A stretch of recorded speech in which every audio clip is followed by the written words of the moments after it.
주간 성경을 읽어야 되겠죠. 베드로 후서가 되겠습니다. 베드로 전서는 소아시아에 있는 조그만 교회들의 핍박에 대해서 이야기를 했고, 이 베드로 후서는 초대교회의 좀 공동체를 좀 넓혀서 이렇게 전역에 걸쳐서 이야기하고 있습니다. 주된 관심은 영적 전쟁에, 오늘 설교하고도 좀 연결이 됩니다. 영적 전쟁인데, 잘못된 교사들이 드러나고 있어요. 그리고 그 가르침의 결과는 도덕적인 타락으로 이어지고 있습니다. 그 답은 지식을 얘기라고 하죠. 지식. 한국 교회가 1970년대, 80년대 성령의 운동이 강력하게 일어났었어요. 그때 사람들이 이 감정적인 차원에서 사람들이 굉장히 많이 뜨거워졌던 것은 사실이에요. 그러다 보니까 이 지식에서 상당히 황폐해지게 되었습니다. 지식이, 성경에 대한 지식이 굉장히 황폐해졌어요. 그러다 보니까 마치 대한민국이 이단의 온상이 되어버리고 만 거예요. 참 이게 안타까운 것입니다.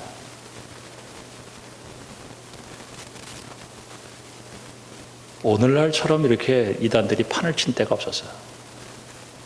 그게 이제 지식이 없어서 그런 겁니다. 저는 솔직히 우리 성도들보다 내가 믿음 좋다라고 생각할 적이 별로 없어요. 우리 성도님들이 저보다 훨씬 믿음이 좋은 분들이 참 많아요. 근데 제가 여러분하고 다른 점은 저는 신학대학에서 신학을 공부했다는 거예요. 신학을 공부했다라고 하는 거는 교회가 건강한 교회, 바른 교회를 갈 수 있도록 교리를 공부합니다.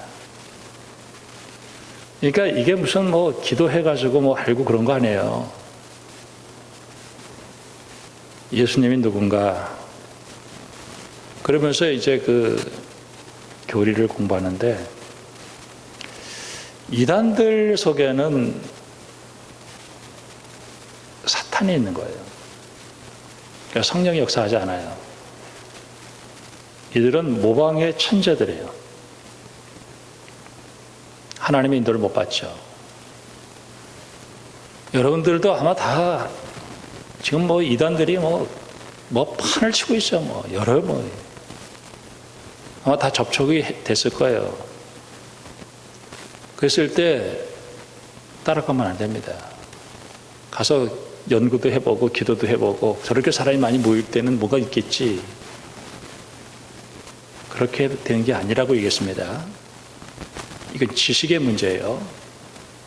그러면 이 지식을 가지고 있는 사람은 교회 목사입니다. 010-7916-0091을 딱 전화해서, 목사님, 제가 이런 사람 만났는데 이거 어떻게 된 거예요? 그때 가지 마세요. 그럼 무조건 안 가는 거예요. 그건 지식에 대한 문제라고 분명히 얘기했습니다. 기독교 역사 한 2000년, 아니 창세기부터 시작해가지고 이 이단들의 뿌리는 계속 이어지는 거예요. 그 이단들에는 뿌리도 다 있어요. 마치 기독교 역사처럼 그 뿌리가 깊어요. 그건 사탄의 역사가 계속해서 그렇게 오고, 그리고 이 기독교 역사는 이단과의 싸움이었어요. 그래서 어떤 것이 옳은가 하는 것을 수없는, 어떨 때는 전쟁까지도 치르고 죽이기도 하고 살리기도 하고 할 정도로 이 진리를 고수하고 있었어요. 우리가 사도신경을 고백하려 했는데 사도신경 성경에 없습니다. 이거 가지고 또 이단들이 또 들고 나와요. 그런데 이 사도신경의 한 단어 한 문장은 그 이단들과 수없이 싸우면서 만들어낸 결정체예요.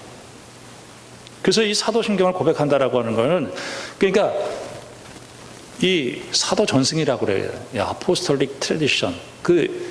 예수 그리스도 이후로 사도들로부터 주어지는 그 전승. 이것도 포함되어 나와서 이야기하는 거예요. 오늘 베드로후서에서는 그런 구체적인 얘기를 하고 있지 않지만은 재림은 없다라고 얘기하는 사람들이 생겨지게 되었어요. 예수님은 재림하십니다. 저는 그 소망이 뭐예요? 예수님 다시 오시는 게 소망입니다. 그때 하나님의 교회를 핍박하고 박해하는 모든 사탄의 무리와 그 하수인들은 다 지옥불에 집어넣을 거고, 어떤 일이 있어도 신앙생활하면서 끝까지 하나님을 붙들고 죄를 버리고 십자가 붙들고 살아가는 사람들, 핍박과 박해가 있을 때 주님이 내 이름을 꼭 불러주실 것이다, 이렇게 믿고 가는 거예요. 여러분 기다리세요. 주님 반드시 오십니다. 그날이 우리의 소망입니다. 그 재림을 바라보면서 죄와 결별을 선언하고 오늘도 승리하며 가는 것이 오늘 이 베드로 후서입니다. 여러분 읽어주시면서 은혜 받을 수 있기를 바랍니다. 오늘은 에베소서를 보았는데 말씀 제목이 입을 열어 복음의 비밀. 비밀이라고 얘기를 했죠. 비밀은 우리끼리만 아는 거예요. 우리끼리만 아는 거예요. 야, 우리끼리만 아는 거예요. 비밀이에요. 당신과 나만이 아는 거. 우리 그리스도인들이 아는 이 비밀이에요. 비밀. 근데 이 비밀은 공개되어진 비밀이라는 거예요. 공개되어진 비밀. 다 세상 누구에게든지 다 공개를 해놨어요. 그런데 그들에게는 여전히 알지 못하기 때문에 비밀로 있을 수밖에 없어요. 그래서 비밀이에요. 내가 이 비밀을 알았다는 게 이게 기가 막힌 거거든요. 사도 바울은 지금 현재 형편은 20절 말씀에 이 일을 위하여 내가 쇠사슬에 매인 사신이 된 것, 지금 이제 감옥에 들어가 있어요. 쇠사슬에 매여서 감옥에 있어요. 자기들의 영적 지도자가 지금 감옥에 있어요. 그러면서 이 에베소 교인들을 위로하고 있습니다. 편지를 쓰고. 그러면서 자기를 위해서 기도해달라고 그러는데 하나님 말씀을 주어서 입을 열어서 복음의 비밀을 담대히 얘기하게 해달라, 그렇게 얘기를 하고 있습니다. 그 복음이 얼마나 좋은지. 감옥에 가서도 죽음 앞에서도 이 복음이 전달되어지기를 바란다. 여러분 오늘 저도 예수님을 얘기할 거예요. 다음 주에도 또 제가 예수님을 얘기할 거예요. 저는 죽는 그 순간까지 예수님만 얘기할 거예요.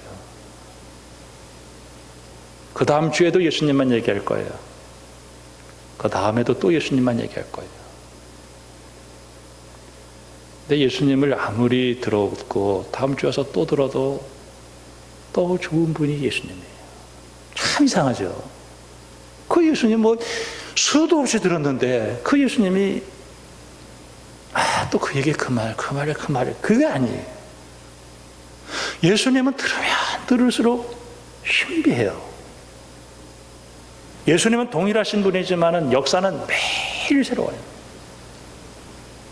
저는 그 새 노래로, 그때 새 노래가, 그 노래가 우리 매일 부르는 찬송이지만은 내 심령이 새로우니까 그 찬송이 매일 새로운 거예요. 예수님 매일 새로운 거예요. 도대체 왜 이 예수님이 그렇게 중요한가? 예수님께서 마태복음 11장에 보면 수고하고 무거운 짐진 자들아 다 내게로 오라, 내가 너희를 쉬게 하자. 저는 기독교 핵심의 안식이라고 생각합니다. 안식교가 그걸 가져가가지고 자기들끼리 전유물을 삼았지만은 쉬었다는 거예요. 하나님과 나와의 통치 관계가 올바로 회복된 사람에게 하나님이 위로부터 주시는 평안이 쉼이에요. 예수 믿고 내 마음속에 평안을 얻었다. 내가 병들었든지 내가 경제적인 어려움이 있든지 아무 상관없어요. 내 멍에를 메고 내게 배우라, 그리하면 내가 너희를 쉬게 하리라. 나는 마음이 온유하고 겸손한, 내 멍에는 쉽고 내 짐은 가볍다. 야, 이 복음의 비밀이에요. 그 예수님 어디서 만날까? 저 산꼭대기에 올라가 볼까? 저 바다 깊은 곳에 들어가 볼까? 내가 예수님을 찾아서 나서면 예수님은 없어져 버린 말이에요. 로마서 10장 끝에 뭐라고 얘기하냐면은 이스라엘에 대하여 이르되 순종하지 않냐 거슬려 말하는 백성에게 내가 정밀대 손을 벌렸도다. 예수님은 내 앞에 와 계셔요. 이게 참 은혜예요. 그래서 주의 이름을 부르는 자는 구원 얻는 거예요.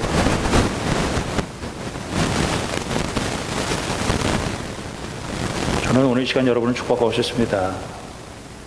이 공개되어진 비밀 거부하지 말고 예수님을 여러분의 생명의 주님으로 마음속 깊이에 영접하기를 주님의 이름으로 축복합니다. 이게 승리하는 길이에요.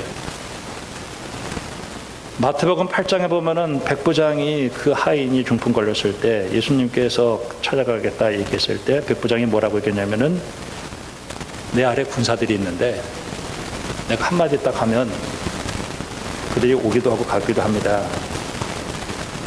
예수님께서 그냥 우리 집까지 올 필요 없습니다. 한번 말씀 한마디만 해주세요. 이 믿음이 너를 구원했다. 예수님이 나의 사건으로 만드는 것은 믿음이에요. 예수님께서 급하게 가는 길에서 12의 혈루병 걸린 여인이 예수님에게 와서 옷자락을 만졌어요. 그때 예수님에게서 능력이 나타났어요. 누가 내 옷을 만졌느냐? 그 여인이 나왔어요. 네 믿음대로 됐잖아요. 예수님을 내 마음속에 모시는 것은 바로 믿음이었다 하는 생각을 하는 거예요. 야, 왜 예수님이 이렇게 필요할까? 자, 에베소서 2장을 잠깐 보겠습니다. 그는 허물과 죄로 죽었던 너를 살리셨다. 그때 너희는 그 가운데서 행하여 이 세상 풍조를 따르고 공중의 권세 잡은 자들을 따랐으니 곧 지금 불순종의 아들들 가운데 역사하는 양이라. 참 우리 인생 이걸 모르는 좀 유식한 말로 신학적 인간학이라고 얘기합니다. 그 역사의 주인은 우리 하나님이시죠. 우리 인간은 죄와 허물로 죽었어요. 죽었다. 그래서 그 인간의 마음속에 하나님과의 관계가 깨지고 타락한 인간에게 세상 풍조, 불순종의 아들들 가운데 하는 역사하는 영, 사탄, 이게 뭐를 잡고 있냐면 공중 권세를 잡고 있어요. 정치, 경제, 시스템을 붙들고 있어요. 아마 초대교회에 물론 이 싸움은 혈과들기에 대한 싸움이에요. 뭐 이렇게 정치 뭐 이런 거 아닙니다.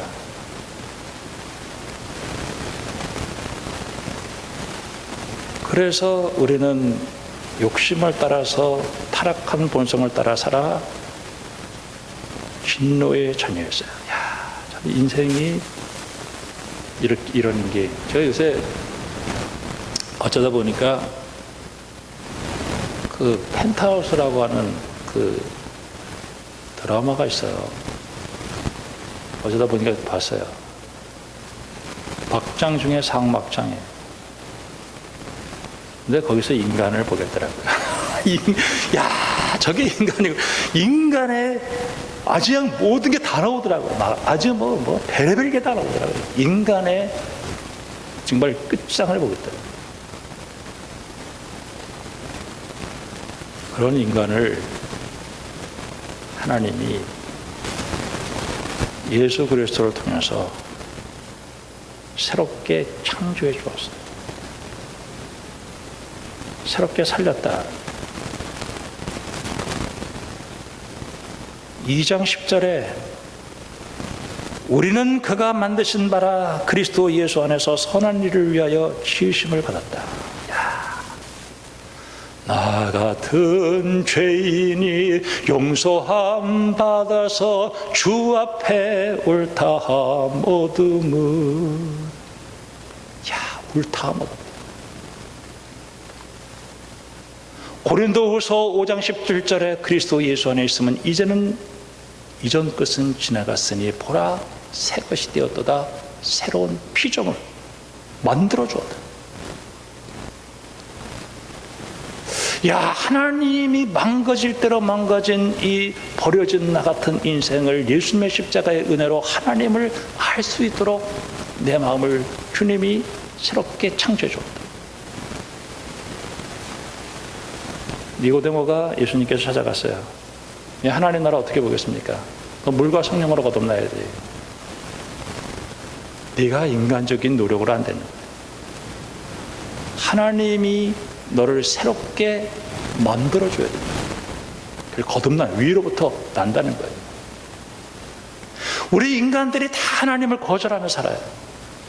베드로도 거절했고 가룟유다도 거절했고 다 거절했어요. 하나님이 버릴 자를 버리고 참 택할 자에게 은혜를 주시는 거예요. 하나님 할 수 있게 해주신 거예요. 예레미야 31장 31절에 새 영을 부어서 이제는 누가 하나님 알아라 해서 하는 게 아니라 하나님을 알 수 있도록 그 영을 주님이 만들어 주어서 돌아오게 했다. 누가복음 14장에 보면은 강권하다는 말이에요. 영어로 irresistible grace. 내가 아무리 거절을 해야 거절할 수 없을 정도로 하나님이 나를 새롭게 만들어 주었다. 이게 얼마나 놀라운 일이냐는 거예요. 아무리 예수 믿지 못하도록 방해를 해도 이제는 예수를 믿도록 하나님께서 만들어 주었다. 에스겔 36장에 있는 말씀. 오늘도 주님께서 은혜가 지극히 풍성함을 따라서 주님이 나에게 은혜를 주었어요. 선물이에요. 내게 이 구원을 주셨구나. 1장에서는 이 은혜가 너무 감사해서 1장 3절 말씀에 보면 찬송하려다 1장 14절에 그의 영광을 찬송하게 하라. 나를 구원해서 하나님의 자녀가 만드는 이 하나님의 그 긍휼. 여기서 1장 3절부터 14절은 한 문장으로 써나간 거예요. 한 문장. 지금 여기서는 우리 한글로 번역됐기 때문에 여러 문장으로 되어 있는 것처럼 보이지만은 사도 바울은 한 문장으로 쫙 써나갔는데 예수 그리스도 안에서 내가 새로운 피조물이 되었다는 사실에 대해서 그는 하나님께 찬송하고 있어요. 그 하나님의 은혜를 깨닫고 나서 그는 하나님의 일꾼이 되었어요. 내가 이 은혜를 내가 증거하러 가야지. 그러다가 감옥까지 들어가게 되었어요. 저는 하나님의 은혜가 얼마나 놀라운 일인가 하는 생각을 다시 하게 됩니다.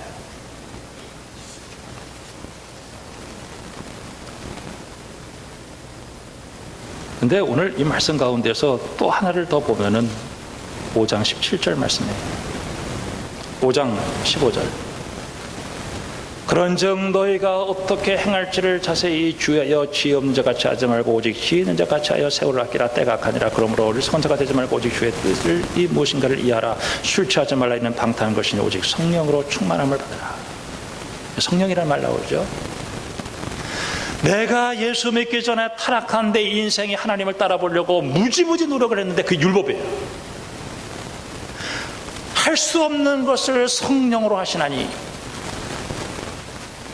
여러분, 저는 오늘 이 성령 충만을 받기 위해서 오늘 이 예배 가운데 찬송하며 나왔는데 여러분 성령 충만을 받을 수 있기를 주님의 이름으로 축원합니다. 성령 충만 받아요. 성령 충만. 자, 우리가 오늘 주님이 창조하셨다라고 얘기하는데요. 특별히 2장 15절에 보면은 한 세 사람을 지어 화평하게 하시고 율법의 법조문으로 된 계명의 율법을 피하셨습니다. 이거 잘 들으시기 바랍니다.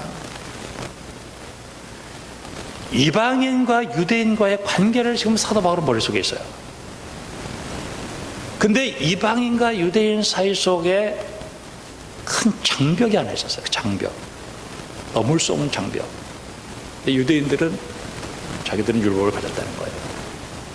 그래서 자기들은 율법을 지키면서 구원받는다 생각을 했었어요.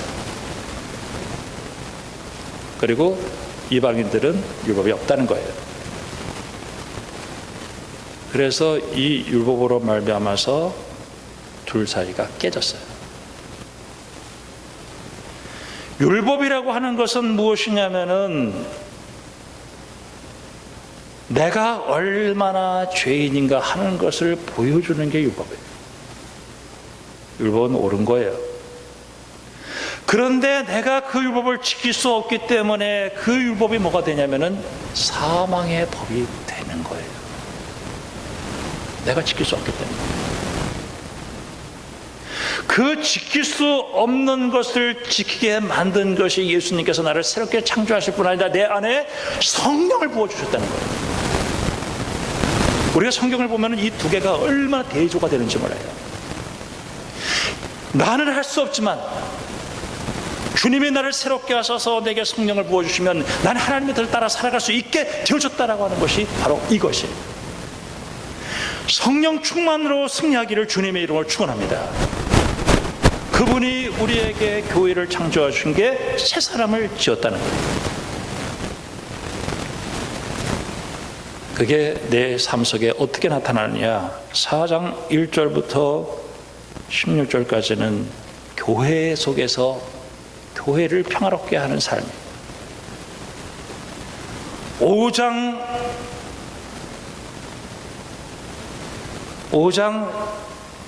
22절 말씀부터 33절까지는 부부간의 관계예요. 그 권위를 인정하고 가정의 평화예요. 6장 1절부터 4절까지는 부모와 자녀와의 관계 속에서 복음으로 질서 있게 살아가는 거예요. 6장 5절부터 9절까지는 삶의 현장 속에서 직장에서 종과 주인과의 관계 속에서 복음에 합당한 삶을 살아가게 한 것을 얘기하고 있어요. 요새 복음이 들어간 사람은 교회를 평화롭게 해요. 가정을 평화롭게 해요. 직장 생활 속에서도 하나님과 함께 평화롭게 해요. 여러분, 복음에 합당한 삶을 살아가는데 하나님이 여러분을 사랑한다는 사실을 믿고 꼭 승리하기를 주님의 이름으로 축원합니다. 이 하나님 나 사랑하신다. 내 교회에서 그리고 나의 삶의 현장 속에서 내 가정에서 내가 정말 우리 주님이 창조하신 믿음의 사람답게 살아가게 됩니다. 그러면서 오늘 이제 끝으로 얘기하면서 우리 주님이 전쟁을 얘기하는 거예요. 전쟁. 복음의 삶을 살아가는 동안에 전쟁을 얘기하는데 오늘 주어진 본문 가운데서 중요한 단어는 13절 끝에 모든 일을 행한 후에 서기 위함이다. 14절에서 그러므로 서서. 여러분, 내가 예수 믿고 구원받아서 새로운 존재가 되었고 새로 창조되어서 내 영이 살아서 하나님의 자녀가 되어서 교회와 그리고 우리 가정과 그리고 내 삶의 일도 속에서 일할 때 여러분 영적 전쟁을 잘해서 하나님 앞에 서서 잘했다 칭찬받는 믿음의 사람이 되어줄 수 있도록 승리하기를 주님의 이름으로 축원합니다. 패전병처럼 복음에 합당한 삶을 살지 못해서 마치 넘어지면 안 된다는 거예요. 제가 이 말씀을 보면서 왜 옷을 입으라고 그랬을까 하는 생각을 했어요. 하나님은 내 중심을 보시는 거예요. 하나님은 invisible church, 하나님만이 보는 교회예요. 눈에 보이지 않는 하나님이 우리들이 관계를 다 보셔요. 마귀는 내 속을 못 봐요. 그래서 옷이라는 얘기를 하는 거야. 예수의 옷. 이제 길거리 가다 보면은 교통순경이 딱 하면 차 서야 되잖아요. 그 사람 앞에 내가 왜 서야 돼? 제복이래, 제복. 그 사람이 경찰 옷을 입었기 때문에 그래요. 여러분, 마귀하고 싸울 때 나는 진짜 약한 사람이에요. 나는 죄도 많이 지은 사람, 난 연약해요. 절대 못 이겨요. 마귀의 간괴, 내 약점. 근데 우리가 이것을 이길 수 있기 위해서는 내가 옷을 입어야 돼. 근데 이 옷을 입었다라고 하는 것이 이게 참 그렇다고 해서 우리가 다 뭐 군복을 입고 다니거나 뭐 이것을 뭐 추렁추렁 하고 다니는 게 아니에요. 이건 하나의 비유예요. 혈과 육에 대한 싸움이 아니거든요. 내가 무슨 뭐 공부를 많이 했다든가, 여러분 국회의원들 보면 다 공부 굉장히 많이 하는 사람들이에요. 그리고 뭐 LH에 들어가는 사람들, 뭐 SH 다 훌륭한 사람들이에요. 그런 거 가지고는 싸울 수 없어요. 통치자들, 권세자들, 이 어세상 어둠 주관자들, 하늘에 있는 악한 영, 이 악한 영과 싸워야 돼요. 예수로 입어야 돼요. 그 가운데서 오늘 우리가 서서 반드시 하나님 앞에 세워져야 돼요. 여러분, 영적 전쟁 한 번씩 해봐야 돼요. 그래서 이 영적인 근육이 생겨야 돼요. 하나님 앞에 섰을 때, 야, 너 잘했다. 잘했다 칭찬받아야지. 14절에 진리로 허리띠를 띠고, 여러분 마음속에 확신을 가지세요. 진리는 반드시 승리한다. 악이 승리하는 것 같아요. 다니엘서 12장 끝에 보면은 1290일 한때도 때 반때, 그 당시에 에피파네스 4세 히라파 운동을 했고 헤브라임 진이 완전히 깨지고 성전에 돼지떼가리가 서고 하나님의 교회가 거의 씨를 말릴 정도로 힘든 상황 속에 다니엘이 정말로 좀 소망을 바라보면서 기다리라 그래요. 그때 우리 주님의 재림을 바라보면서 진리는 승리한다 믿은 거예요. 의의 호심경을 붙이고, 나는 내 의가 아니라 예수 그리스도의 의. 마귀는 끊임없이, 야, 조 목사, 네가 한 번에 다 얘기할 거야. 쉴 수도 있고 행동을 쉴 수도 있고 한없이 연약해요. 나를 의롭게 하시는 분은 우리 주 예수 그리스도의 십자가의 구속의 은혜라. 그리고 평화의 복음에 신을 신고 모든 사람과 더불어 평화, 믿음의 방패, 마귀의 불화살 계속 쏠 거예요. 야, 너 교회 간다 뭐, 야, 교회 간다고 뭐 되냐? 야, 네가 뭐야? 마귀는 계속 불화살 쏠 때 믿음의 방패를 들어서 그 불화살을 끊어버리기 바랍니다. 네 말대로 맞다. 난 정말 아무것도 아닌데. 그러나 예수 그리스도께서 나를 위하여 십자가에 못 박혀 죽으시고, 그러므로 그 은혜로 나를 의롭다고 인정해 주시고 나를 새로운 존재로 만들어 주었다. 지금까지는 수비, 구원의 투구, 확신을 갖고 나는 어떤 일이 있어도 하나님 나 버리지 않는다. 주님이 나를 구원해 줘. 성령의 검 하나님의 말씀, 매순간 매주일 들린 그 말씀을 가지고 여러분 원수마귀를 물리쳐내기를 주님의 이름으로 축원합니다. 참 우리 싸움이 술 한잔 마시고 어디 가서 화해해서 풀어버리면 끝나지만은 이게 영적 전쟁 한번 해봐야 돼. 이게 기도해야 되는 것입니다. 전신 갑주를 입고 예수 이름, 교회에서, 그리고 우리의 가정에서, 우리의 일터에서 좀 하나님의 사람답게 믿음을 드리는 믿음의 사람들이 되기를 주님의 이름으로 축복합니다. 승리하시기 바랍니다. 그리고 하나님 앞에 서시기 바랍니다. 잘했다.